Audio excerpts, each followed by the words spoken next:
Hello les amis, bienvenue sur la chaîne The Backstage. Aujourd'hui un nouvel épisode. Il y a quelques semaines de cela, j'ai publié un premier podcast dans lequel j'analysais un projet entrepreneurial. Mon objectif n'a jamais été de lancer une attaque personnelle contre son fondateur, ni de nuire à qui que ce soit. Mon intention était simplement d'exercer ce qui, à mes yeux, est essentiel dans l'entrepreneuriat, le droit d'analyser, de questionner et de débattre. Suite à cette vidéo, son principal intéressé a très mal réagi. Il a considéré que mes remarques étaient des attaques alors qu'elle portait sur son entreprise, sur son modèle économique et sur certaines affirmations présentées publiquement. C'est précisément la raison de ce deuxième podcast. Car au lieu de répondre aux argumentaires et aux problèmes que j'avais soulevés concernant son projet, la seule stratégie qu'il a choisie a été de s'en prendre aux messagers plutôt que de répondre aux messages. Autrement dit, plutôt que d'apporter des réponses sur le fond, il a préféré déplacer le débat sur ma personne. Je suis donc pas ici pour alimenter une polémique, ni pour répondre à des attaques par d'autres attaques. Je suis ici pour remettre le débat à sa juste place, celle des faits, des arguments et des idées. Dans cet épisode, nous allons reprendre les choses point par point, revenir sur les questions qui ont été soulevées et examiner les réponses qui y ont été apportées, et justement, celles qui ne l'ont pas été. Alors installez-vous confortablement et entrons ensemble dans le deuxième épisode. Bienvenue dans The Backstage. Ah, moi, tu fais moi ça, tu vas voir ce que je vais te faire. À Marrakech, à Marrakech, je vais te toucher. À 100%. Moi, je suis pas Hakim Ben Athman, mon frère. Et écoute, Zina Belghazoui, elle est à Dubaï. Je l'ai touché, j'ai touché elle et son mari qui étaient dans la banque Rothschild. Voilà, écoute, juste, on va voir comment ça va se passer le truc.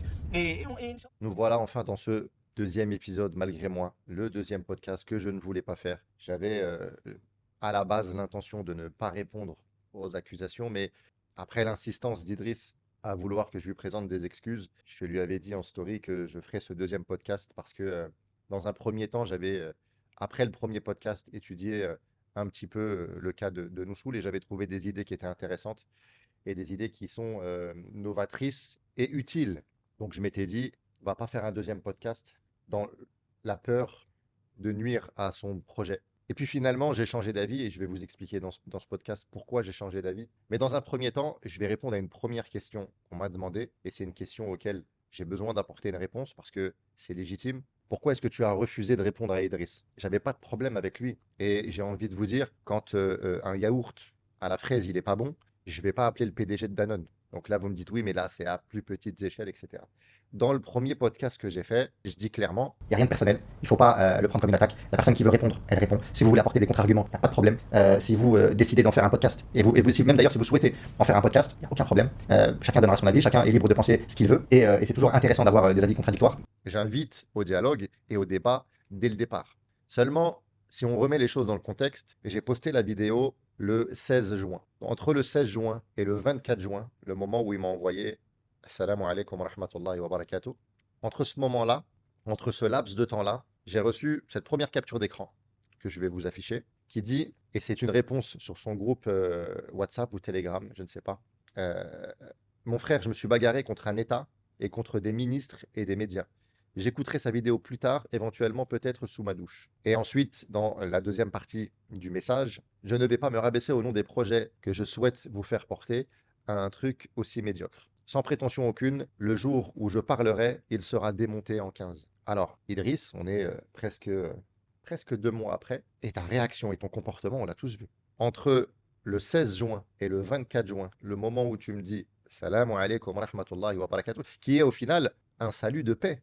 Entre ce laps de temps-là, 8 jours, tu as fait plus d'une centaine de stories sur moi et plus d'une quinzaine de vidéos, sans compter les lives, dans lesquels tu t'attaques uniquement à ma personne et sur lequel tu ne réponds à absolument aucun et aucune des remarques que j'ai mis en avant sur les défaillances de ce que tu proposes. Et en réalité, tu aurais eu tout à gagner à faire une vidéo, ok, bien habillé, beau gosse. Bonjour, je m'appelle Idrissi Hamedi. Je vais répondre à un podcast que j'ai vu dans lequel, pour moi, il y a des énormités, il y a des erreurs pas possibles et dans lequel je vais apporter une contre-argumentation parce que, en tant que porteur de projet, les remarques, les critiques vont permettre de venir renforcer mon projet qui est celui de la communauté musulmane, qui est celui de créer une économie utile.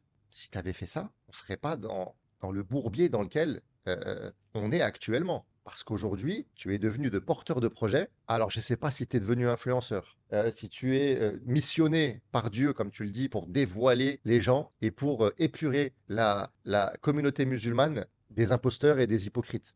C'est tes paroles, hein, c'est tes paroles. Donc, moi, je me dis, moi, j'étais ouvert au débat.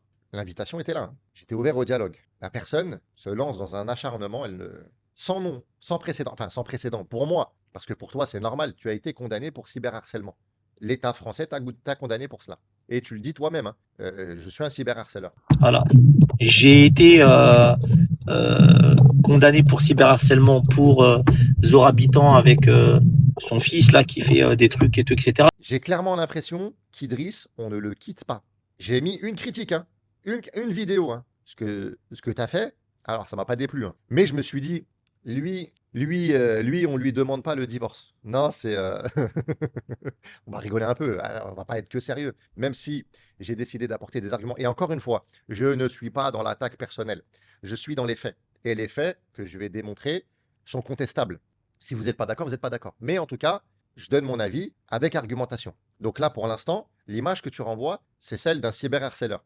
À partir du moment où je vois que j'ai affaire à quelqu'un qui n'est pas là pour débattre, le simple fait de venir apporter une opposition, c'est déjà en soi, pour toi, un argument que je suis un sioniste. C'est ce que tu as dit dans tes lives, hein. Voilà, il y a Benjamin Netanyahou et juste en dessous, enfin, Premier ministre, et moi, je suis peut-être le deuxième ministre. Parce que j'ai dit que j'étais pas d'accord avec toi. Revenons sur pourquoi je te parle pas.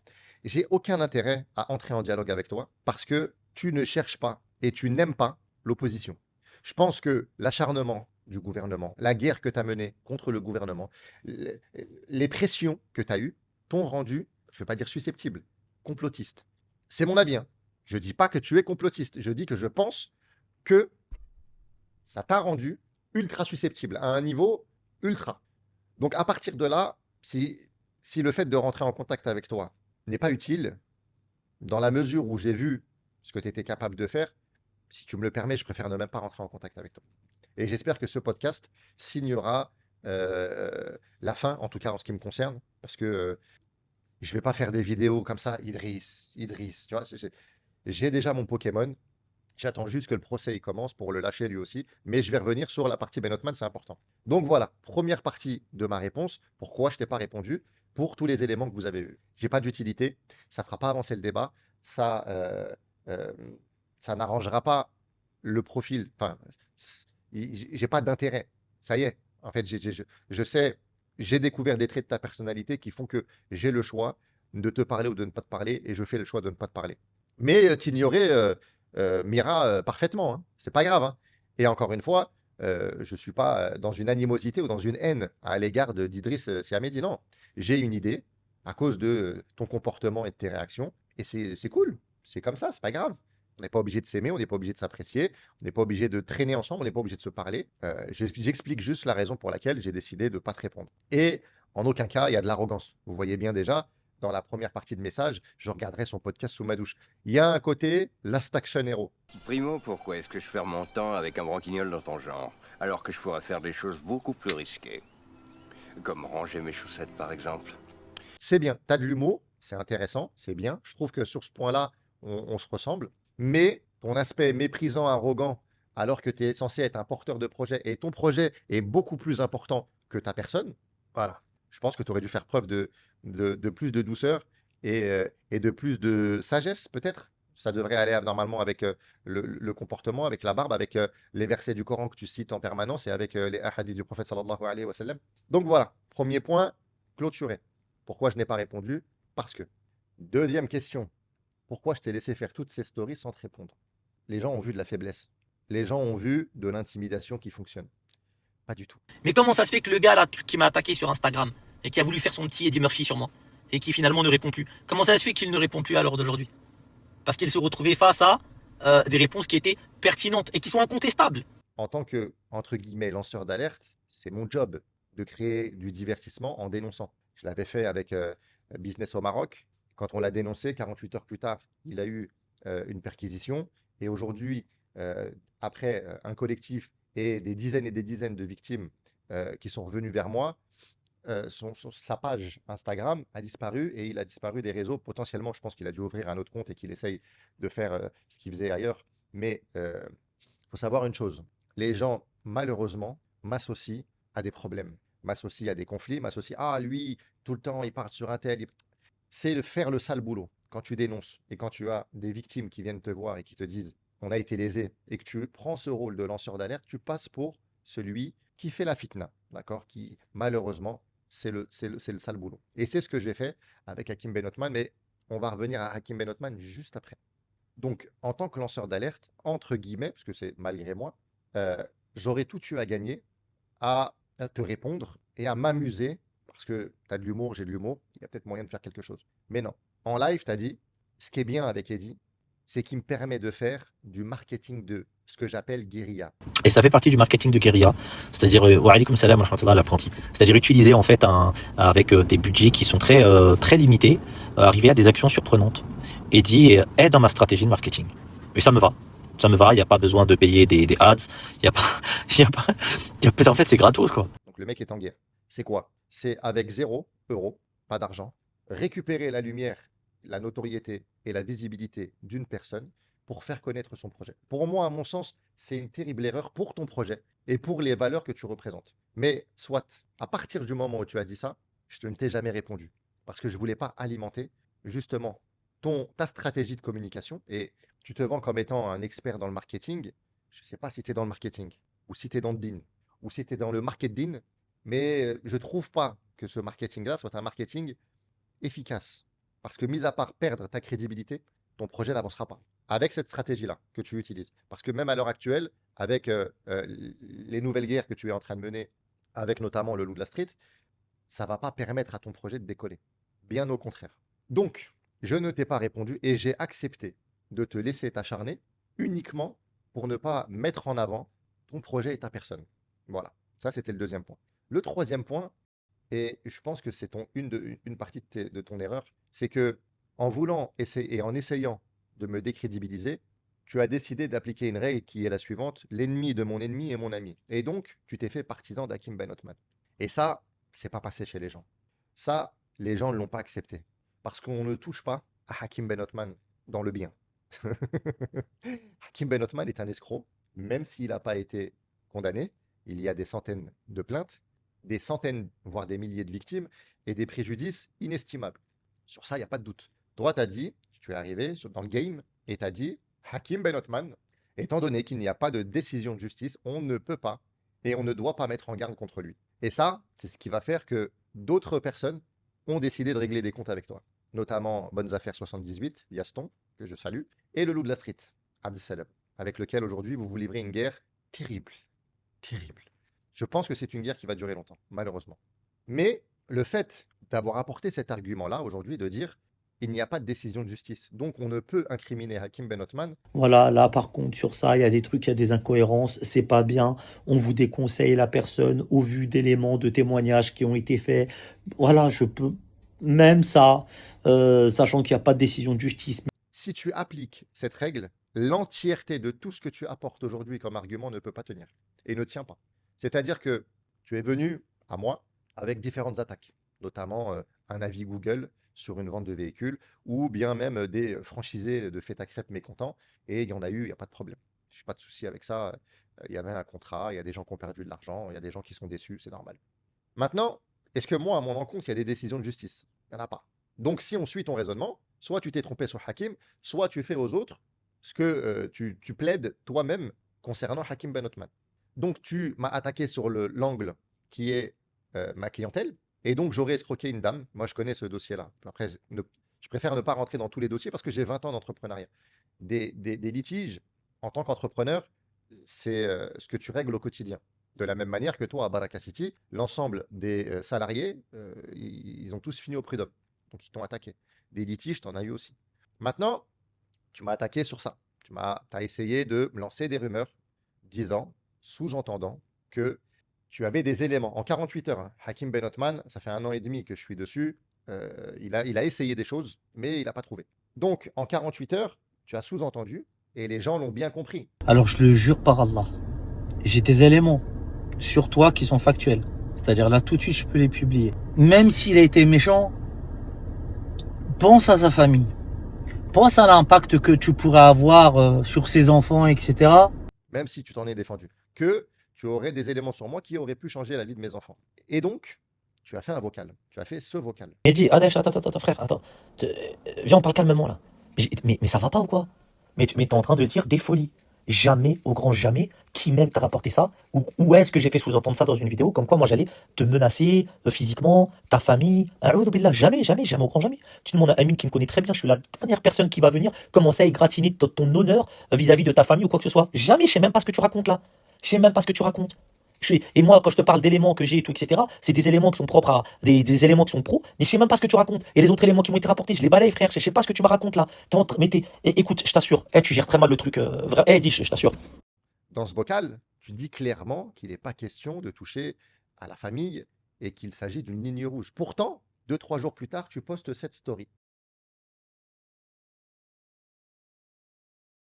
C'est quand même très ambigu. Avec des stories de je sais qu'il sait que je sais. Je te le redis encore, Eddy, écoute bien, écoute bien, écoute bien, écoute bien. Wallah al-azim. C'est quoi? De toi à moi. De toi à moi, les yeux dans les yeux, Eddy. Je sais des trucs, tu vois. C'est des secrets qui te tiennent là. Fais-toi humble. Fais-toi humble. Arrête de parler comme si t'étais un bandinos, là, je sais pas quoi. Toi et moi, on ne s'est jamais parlé. Et je ne sais pas de quoi tu parles. Et la photo que tu as mise ne me parle absolument pas. Encore une fois, tu joues avec la frontière. Donc, en ce qui me concerne, il y a eu des attaques professionnelles et tu as le droit de donner ton avis, ça ne me dérange même pas. En ce qui concerne le personnel, tu pourrais afficher tout ce que tu veux, ça ne changerait rien à la nature du projet que tu portes et à la personne que tu es actuellement. Donc, s'en est suivi par la suite des attaques qui visent le loup de la street, sur lequel je vais revenir après. Votre combat actuel est intéressant. Donc, on va revenir maintenant sur le point d'Hakim Ben Othman. Hakim Ben Othman, il faut comprendre une chose. Les personnes qui cherchent à mettre hors d'état de nuire Hakim Ben Othman sont nombreuses. Je fais partie de ceux qui déconstruisent l'image d'Hakim Ben Othman à travers les réseaux. Je m'occupe de la forme quand d'autres sont sur le fond. Certaines, comme le collectif AVI, sont sur l'aspect juridique et plainte. Mousse est sur la déconstruction en ce qui concerne les sociétés, les documents. Ok. Et je suis, entre guillemets, j'ai pris la place de celui qui déconstruit Hakim à travers ses mensonges disponibles sur le net. Je fais ce sale boulot, mais, parce qu'il faut savoir que avec le temps, je suis devenu un petit peu un expert des vidéos d'Hakim Ben Othman. Je sais quand il ment et je sais à quel moment dans le temps il a dit le contraire. Maintenant, vous pensez que ça m'amuse de faire des vidéos et tous les soirs poster à 19h et d'avoir consacré mon Instagram à cela? Jamais. Moi, je ne demande qu'à arrêter ces vidéos, à faire autre chose et j'attends pour cela que le procès commence. Pour pouvoir, c'est bon, passer à autre chose. Mais je vais vous dire pourquoi. Et c'est un point important que tu as cité, tu as dit par respect pour les victimes. Mais moi, les victimes, je parle avec elles. Moi, les victimes, j'ai proposé de faire des podcasts et de générer des cagnottes, justement pour les sortir des difficultés financières dans lesquelles elles sont. Et ce sont les victimes eux-mêmes qui m'envoient des messages avec lesquels je parle, qui me disent continue de faire ça.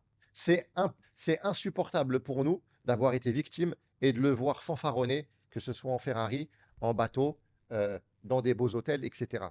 Donc ce que je fais, je le fais avec l'accord des victimes, pour les victimes, et pour qu'il n'y ait pas de nouvelles victimes. Et, très important, concernant Hakim Ben Othman, j'ai reçu et j'ai en ma possession de multitudes de preuves sur des addictions, sur des manquements, sur des faits de vie, sur beaucoup de choses. Je n'expose jamais la vie personnelle d'Hakim. La seule chose que je cherche à mettre en avant, c'est le côté n'investissez pas avec lui. Maintenant, si demain Hakim Ben Othman décide d'ouvrir un kebab, je ne ferai pas partie de ceux qui diront n'allez pas manger chez lui. Et tout ce qui concerne sa vie personnelle ne m'intéresse pas. Et l'exposer ne m'intéresse pas non plus. Parce que la seule chose que je veux, c'est préserver les victimes ou les potentielles nouvelles victimes d'investir dans ces projets. C'est tout. Après, demain, le procès, il commence. Hakim Ben Othman, il est mis hors d'état de nuire.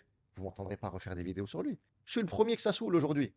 Je me suis érigé en lanceur d'alerte et aujourd'hui, partout où je vais, on me reconnaît comme étant le mec qui fait des vidéos sur Hakim Ben Othman. Je suis un entrepreneur, je suis un homme de 40 ans.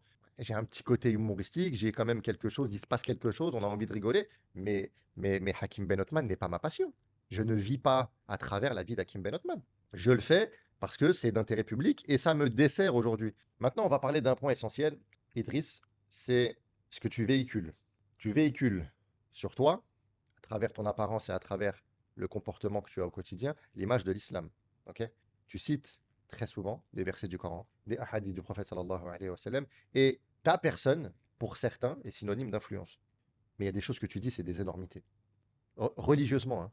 Et là, on va rentrer dans un petit aspect, les gars, et je suis désolé pour ceux qui ne vont pas comprendre, qui est vraiment un aspect intra-communautaire.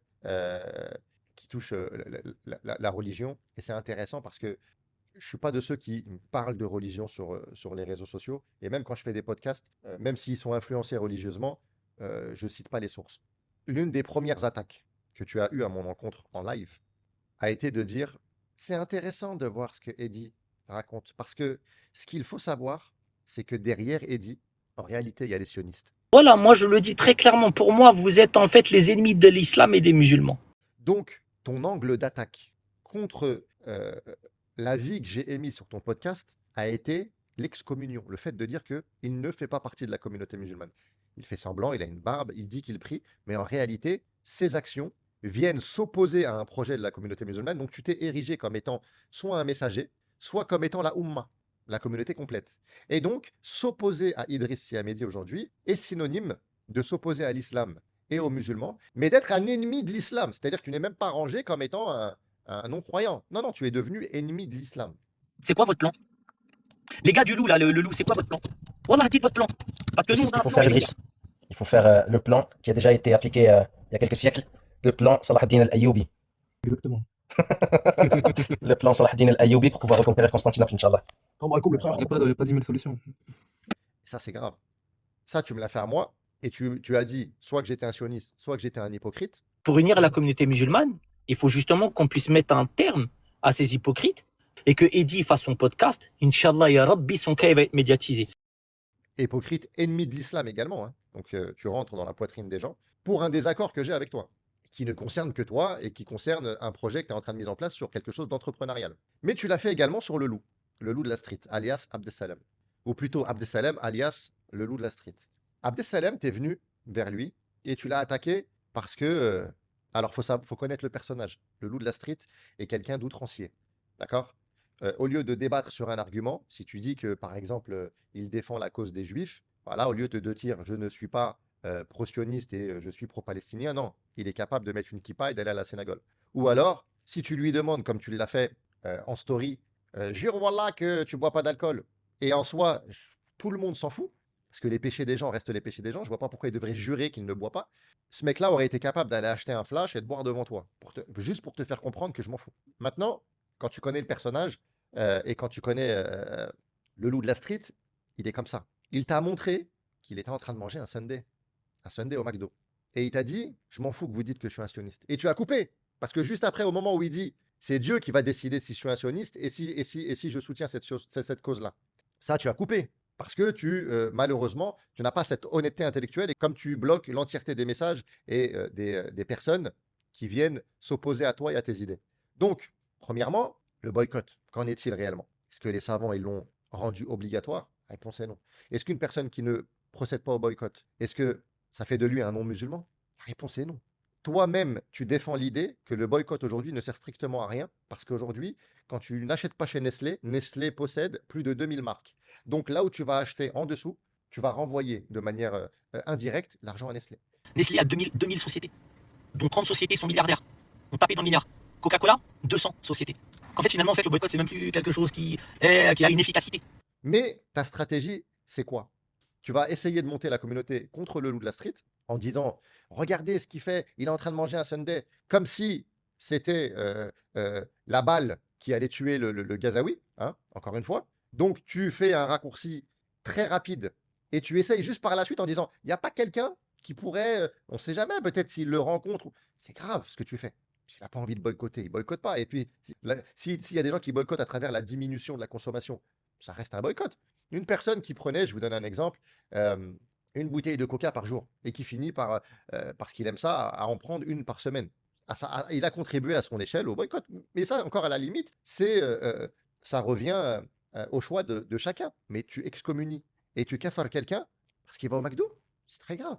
Ensuite, deuxième vidéo du loup de la street, et vous allez comprendre où je veux en venir. Outrancier comme il est, il en a appelé au ministre Darmanin contre Idriss Sy Ahmedi. Alors, ce qu'il faut comprendre derrière cela, on est dans le spectacle, on est dans le divertissement, et demander à Darmanin de s'occuper d'Idriss, c'est comme aller déposer une plainte au commissariat, c'est faire valoir ses droits. C'est dire, voilà, cette personne-là est dangereuse, regardez ses actions, et s'il y a un délit, occupez-vous de lui. D'ailleurs, tu ne te gênes pas aujourd'hui pour le faire passer pour une balance, pour une taupe, et si un musulman vole un musulman, Le musulman qui a été lésé a le droit d'aller porter plainte au commissariat auprès d'un gouvernement non musulman pour faire valoir ses droits. Et bizarrement, c'est ce que tu as fait. Parce que quand tu as été attaqué judiciairement, tu as pris un avocat, tu as fait valoir tes droits, et aujourd'hui tu brandis fièrement les non-lieux et les procédures judiciaires qui ont été abandonnées à ton encontre. Donc, tu accuses et tu incrimines le loup de la street pour quelque chose que tu fais toi-même. Faire valoir tes droits, tu l'as dit toi-même dans une autre vidéo concernant Hakim Ben Othman, ne faites pas de vidéo contre lui, allez déposer plainte auprès de la justice. Hakim Ben Othman n'est-il pas un musulman? Tu encourages les gens à aller voir un gouvernement non musulman contre Hakim Ben Othman. C'est ton raisonnement. Donc je répète, s'opposer à Idriss Ahmedi aujourd'hui, c'est de la mécréance. Je suis devenu un sioniste. Le loup de la street qui mange un Sunday, c'est de la mécréance, c'est du sionisme. Tu deviens un ennemi de l'islam. Faire appel à Darmanin ou au gouvernement français, c'est de la mécréance. C'est devenu une balance, une poucave. Et plus récemment, il a dit Je suis sous le regard d'Allah subhanahu wa ta'ala et je prends Allah à témoin. Celui qui prend Allah à témoin et qui ment, il est sorti de l'islam. j'ai cherché dans les textes, j'ai posé des questions. Il n'y a pas de savants qui disent ça. Prendre Allah à témoin et mentir, ça fait partie des kaba'ir. Ça fait partie des grands péchés. Mais ce n'est pas un annulatif de l'islam. Et quand les gens viennent en commentaire et t'expliquent que ce n'est pas un annulatif de l'islam, qu'est-ce que tu fais? Tu supprimes le commentaire et tu les bloques. Donc même religieusement, tes actions sont très tendancieuses. Tu as tendance à sortir les gens de l'islam très rapidement, et sortir les gens de l'islam dans ton raisonnement à toi va rendre licite le sang de cette personne, c'est bien, et pouvoir autoriser n'importe quelle calomnie et n'importe quelle rumeur dans ton raisonnement. Donc aujourd'hui, j'ai envie de te dire, on n'est même plus sur est-ce que Noussoul c'est intéressant ou pas. Le problème, c'est que même si Noussoul aujourd'hui était un projet viable et intéressant, je serais obligé de le déconseiller à cause de toi, à cause du porteur du message. Alors qu'on l'a dit au départ, il aurait suffi juste de répondre à un podcast. Les gars, il y a des questions, c'est normal. Comme tout projet, on va le solidifier à travers vos critiques. Et voilà. Aujourd'hui, on se retrouve avec le loup de la street qui a des dossiers sur toi comme ça, en personnel et en professionnel, dans lequel je sais pertinemment qui va rentrer. Moi, je suis pas pour. Maintenant, on est deux personnes différentes, et tu l'as dit toi-même. Malheureusement, tu as l'impression qu'on a fait une fusion, tu vois, un peu à la Sangohan et à la Trunk. Ouais, elle n'a pas marché, la fusion. On est complémentaires. Je suis un peu la douceur, j'essaye d'être la raison, et lui, c'est le feu, c'est la tornade. Maintenant, je trouve que tu t'entêtes. Tu t'entêtes beaucoup. Tu as un projet à porter. Il y a des gens qui te font confiance et qui croient en toi. Là, aujourd'hui, ils sont 53. Peut-être que tu arriveras à faire mieux. Mais je trouve ça dommage que tu t'enfermes dans ce personnage, que tu te sentes investi d'une mission. Tu as dit, je pense qu'Allah, il m'a choisi pour dévoiler ces gens. Donc, tu sous-entendrais que ce que tu es en train de faire, c'est une adoration, et que dévoiler les péchés des gens, ah, il boit de l'alcool, ah, ce serait un prédateur X, alors que tu ramènes et tu viens avec des dossiers qui existent depuis 2022, 2023, 2021. Jure par Allah qu'il s'est rien passé avec pistache dans la cave. Par Allah Azzawajal qui s'est rien passé avec pistache dans la cave. C'est ça tes questions Non, c'est pas ça. On y vient, on y Vas-y, vient. vas-y, je te laisse parler, mais me coupe pas après, d'accord? On se respecte, vas-y. On y vient, on y vient. Parle pas de respect. Ok, vas-y. Tu sais quoi? Toi, regarde, je te le dis, écoute, Damannas en face des gens. Ouais. Wallah al-Hadim, tu sais que je sais tes secrets les plus sombres. Tu as même été jusqu'à l'attaquer sur son orientation S. Qu'est-ce que ça fait de toi de divulguer, de dévoiler une personne dans l'évolution de ton projet? Rien du tout, ça n'apporte rien du tout. Donc voilà, les amis. La partie réponse aux attaques, etc., ça sert à rien. Oui, non, mais tu as dit ça, donc je vais répondre à ça, etc. Aujourd'hui, j'en suis plus à faire l'analyse de Noussoul. Malheureusement, aujourd'hui, Idriss, et on l'a vu ces derniers jours, tu encaisses des dons au nom de Safwa Center, qui est une société anglaise qui est dissoute, qui renvoie elle-même ce don vers Safina, qui est exactement à la même adresse, qui est également une société qui est dissoute. Donc je ne sais pas sur quel compte tu encaisses l'argent des musulmans, mais tu n'as pas de société active à Londres. Tu as Baraka City, France, qui est victime d'un gel des avoirs. Tu es toi-même victime d'un gel des avoirs. Et il me semble que dans un projet qui est français, tu n'as pas le droit d'entreprendre, tu n'as pas le droit de travailler, d'avoir des comptes bancaires, et encore moins de gérer l'argent des donateurs et des musulmans. Tu as décidé de devenir la personne qui va récupérer la zakat des entrepreneurs. Mais comment est-ce que tu peux aujourd'hui prendre cette responsabilité alors que tu subis toi-même à l'heure actuelle un gel des avoirs? Il y a un potentiel et une probabilité qui est tellement grande pour que cet argent-là te soit bloqué, que dans l'intérêt des musulmans, tu devrais toi-même leur dire non, non, moi je ne peux pas gérer votre argent. Je ne peux pas gérer vos dons. En ce moment, si j'ouvre quoi que ce soit, je me fais attraper. Non, toi tu fais l'inverse. Allez-y, donnez, donnez. Donnez. Désolé, c'est plus fort que moi. Donc voilà. Après, peut-être que tu as des éléments où tu vas me dire: «Non, non, ah si, si, j'ai une société qui est carrée, bon, elle n'est pas à mon nom, il y a pas de risque» et cetera. Celui qui veut donner, il donne, celui qui veut te faire confiance, il te fait confiance. Moi, j'ai donné mon avis, j'ai apporté, encore une fois, je pense que depuis le début de ce podcast, j'apporte des faits et des arguments et après chacun se fait, sa propre opinion. Et donc maintenant, passons à la deuxième partie du podcast, qui concerne la solution. Les amis, on a parlé d'un projet et dans ce projet, il y a des choses qui sont intéressantes. Et Idriss l'a dit lui-même dans un live, les gens qui critiquent n'apportent pas de solution. Et c'est d'ailleurs cette phrase-là qui va faire écho, parce que bien évidemment que mon ego a été challengé, bien évidemment que son arrogance m'a dérangé, et le fait qu'il m'ait réduit à l'état d'un crépier alors que j'ai développé une chaîne de restaurants à plus de 47 ou 42 points de vente, j'ai plus le chiffre exact, et je ne vous cache pas que ça m'a un peu titillé, parce que moi, il y a l'idée de base de son projet qui est de faire un lien entre le consommateur, le prestataire et les ONG, cette espèce de triangle qui est intéressant. Et en tant qu'entrepreneur, j'ai vu la stratégie de développement. Alors, il n'est pas question pour moi de développer Noussoul. Il y a beaucoup de choses qui, à mon sens, ne sont pas intéressantes, mais on va apporter une solution alternative. La solution alternative, elle s'appelle la communauté Rondo. Le site est déjà actif et existant. Vous pourrez aller le visiter. Je vous mettrai le lien en dessous et également dans la vidéo. Qu'est-ce que la communauté Rondo? La communauté Rondo, c'est essayer de créer une économie dans laquelle le consommateur va payer un abonnement, 10, 20 euros, et dans lequel il va aller dépenser chez les partenaires entrepreneurs de la communauté Rondo, qui vont lui faire de facto, dès le départ, 10% de réduction sur sa consommation. Ce qui va permettre au consommateur, à la fin du mois, de récupérer beaucoup plus que 20 euros. Parce que si le consommateur dépense 400, 500 euros dans ses dépenses quotidiennes, il va récupérer 40, 50 euros pour un abonnement à 10 ou 20 euros. De cette façon, l'entreprise partenaire va avoir un flux de consommateurs qui vont venir consommer chez lui et l'argent récupéré par les abonnements vont servir en partie à deux choses. Une partie de chiffre d'affaires sera dédiée aux actions humanitaires et l'autre partie servira au développement de cette structure. Le marketing, les salariés, les équipes, toute la consolidation de ce projet. Alors, en ce qui concerne le plan de développement, c'est simple. Il est impossible d'encaisser qui que ce soit à date. Pourquoi? Parce que c'est un projet ambitieux, premièrement, et c'est un projet qui vise la masse critique. Donc, tant que, au sein de ce projet, il n'y a pas entre 50 000 et 100 000 personnes, c'est impossible d'encaisser qui que ce soit. Donc, dans un premier temps, la seule chose qui est nécessaire, c'est d'aller sur le site internet, de remplir le formulaire en tant que consommateur et en tant qu'entreprise partenaire pour dire je fais une promesse d'adhésion. Une fois qu'on aura une communauté suffisamment nombreuse, et je parle clairement entre 50 000 et 100 000 personnes, avec un réseau d'entrepreneurs qui suit, on pourra démarcher les entrepreneurs en disant regardez, on a entre 50 000 et 100 000 clients potentiels.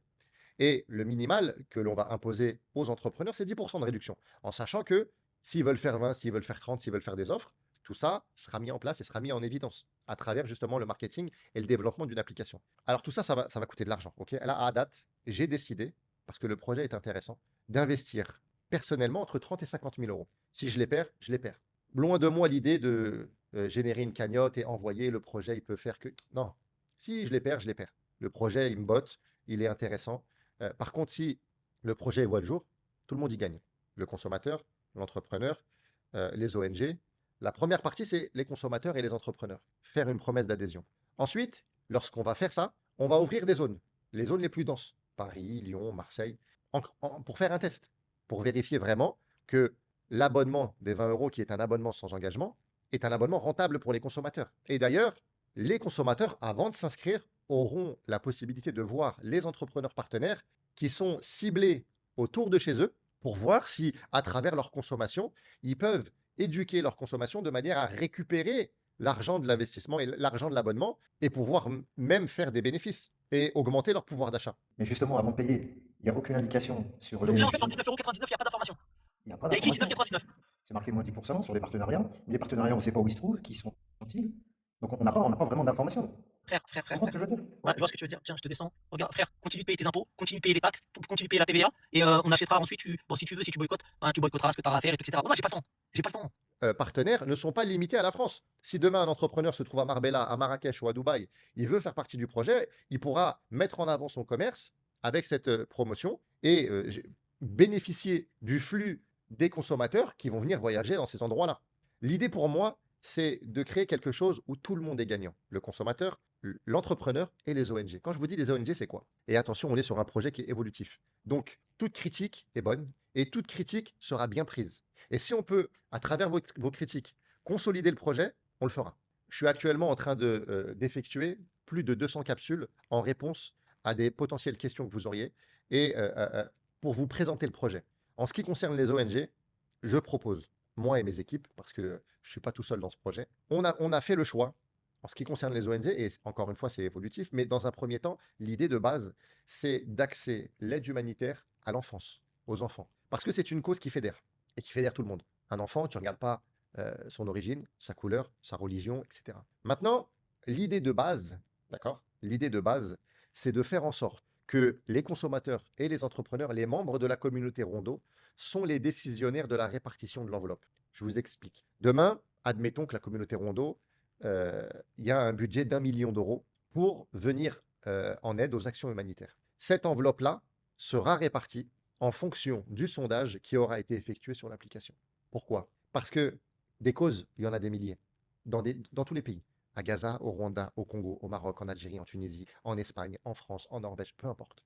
Nous, notre but, c'est d'ouvrir l'accès aux ONG les plus sérieuses, qui vont justement s'occuper de faire respecter, enfin, qui vont s'occuper de la répartition de ces richesses. Mais nous n'avons pas envie, en tant que responsables de la communauté Rondo, d'être les décisionnaires d'où va l'argent. Donc, nous avons décidé, à travers un sondage, de mettre en place le vote. Si 22% souhaitent que l'argent va à Gaza, il ira à Gaza. Si 17% décident qu'il aille au Maroc et 12% au Congo et 7% en France, c'est vous qui décidez. Et de cette manière, j'espère, et nous espérons, créer une concurrence saine entre les différentes civilisations et origines. Si demain, on n'envoie que 3% dans un pays et que les gens se disent « Ouais, pourquoi vous envoyez que 3%? » Parce que dans votre communauté, vous êtes seulement 3% à faire partie du projet Communauté Rondo. L'idée est d'être le plus transparent possible. C'est la raison pour laquelle nous avons décidé d'ouvrir une chaîne YouTube. Cette chaîne YouTube aura pour but la transparence et l'information. Elle aura plusieurs catégories, permettre justement d'alimenter l'information autour de la communauté Rondo, pouvoir interviewer des responsables associatifs et ONG, de pouvoir également interviewer les consommateurs et les entrepreneurs autour du projet Rondo, mais également, elle aura toute une partie qui sera dédiée à la transparence.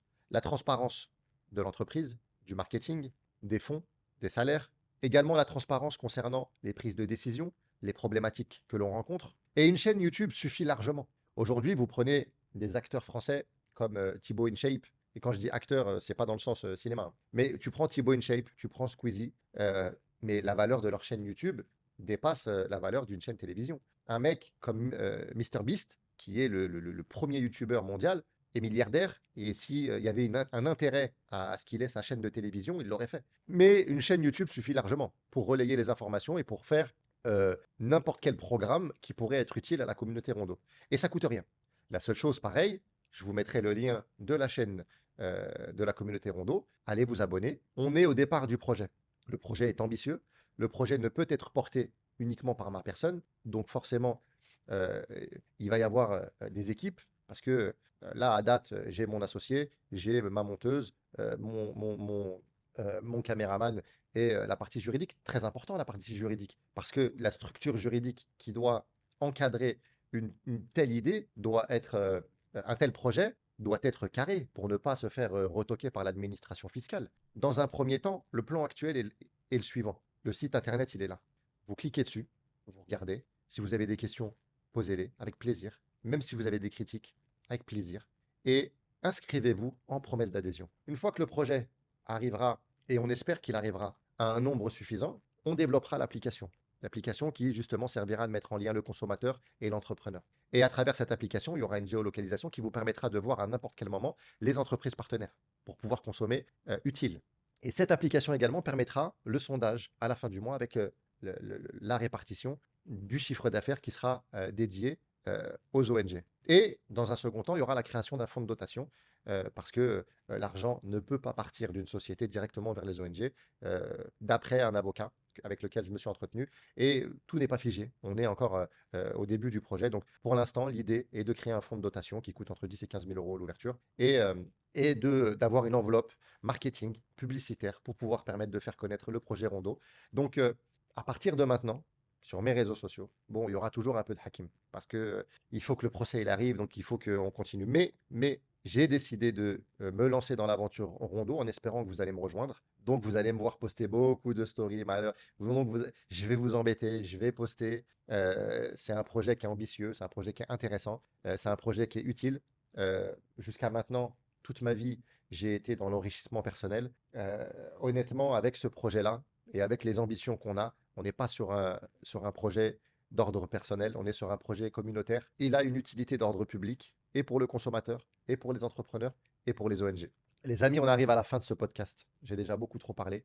Je sais que j'ai oublié des choses. Je sais qu'il y a des choses que je pourrais ajouter, mais je n'ai pas envie de faire un podcast de 3 heures euh, dans lequel je vais vous perdre. Donc, ça arrive. Aujourd'hui, le podcast est posté. À partir de lundi, on est sur une full communication communauté Rondo. Donc, n'oubliez pas, vous êtes les premiers acteurs de ce projet. Vous qui regardez ce podcast, cliquez sur le site, allez-y, inscrivez-vous, faites une promesse d'adhésion. Cette promesse d'adhésion n'inclut pas la carte bancaire, aucun paiement. C'est juste pour dire et pour soutenir le projet et pouvoir dire si demain on arrive entre 50 000 et 100 000 personnes, à ce moment-là, on acceptera de payer 20 euros pour tenter l'aventure et de créer une économie utile. C'est quelque chose qui... Alors, pourquoi créer cette économie utile? La réponse est très simple. On est sur un modèle à la base qui est la donation. La donation, les gens donnent une fois, les gens donnent 2 fois, après les gens sont fatigués. Là, ce qu'on essaye d'incorporer et ce qu'on essaye de créer, c'est vous ne changez rien, ou alors vous adaptez votre économie, votre manière de dépenser, et de cette manière-là, nous, on va récupérer votre argent, sans que vous ayez l'impression de donner, avec quand même, parce que vous êtes investi auprès des entrepreneurs, partenaires, l'intention est quand même de créer une valeur ajoutée et de venir en aide à des enfants en malnutrition et dans le besoin. C'est une manière de pouvoir récupérer l'argent sans avoir à quémander. Si vous avez des questions, n'hésitez pas en privé.